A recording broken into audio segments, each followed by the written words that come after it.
I never thought much about urban legends, dismissing them as mere stories meant to frighten children.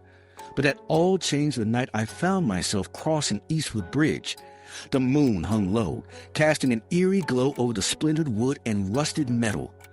It was said that those who crossed after dark might encounter the Vanishing Hitchhiker, a phantom apparition that lured unwary travelers to their doom.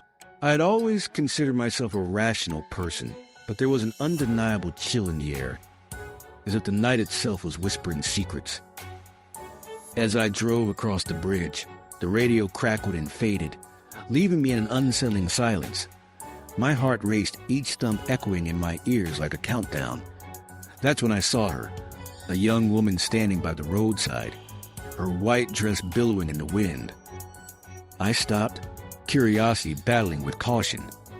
"Need a lift?" I called out, and to my surprise, she smiled softly, her eyes dim and hollow. She slipped into the passenger seat without a word, her presence heavy and cold. I glanced over at her, desperately trying to strike up a conversation, but every question felt like stepping into a chasm of silence. I turned on the radio, and static emitted from the speakers like a warning, sending a thrill of dread racing down my spine. I tried to focus on the road, but she seemed to draw my attention, her ethereal beauty marred by an unmistakable aura of sorrow.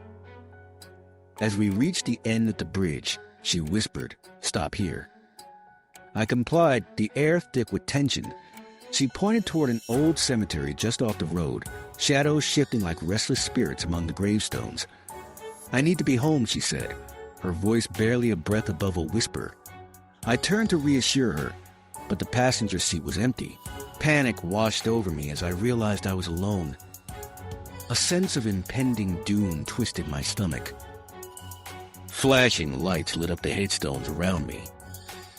I jumped out, my breath palpable in the cold night air, and that's when I saw it, a crumpled old photo lying on the ground.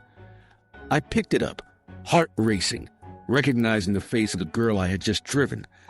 Beneath the photo, a date 1942 etched in faded ink. I stumbled backward, my mind spinning. The legends were true, and I was but another unwitting victim of the Vanishing Hitchhiker. As I stood there, frozen in terror, the chilling realization washed over me. Some stories are meant to remain untold, whispers of the past that refuse to let go, haunting those who dare to cross their paths.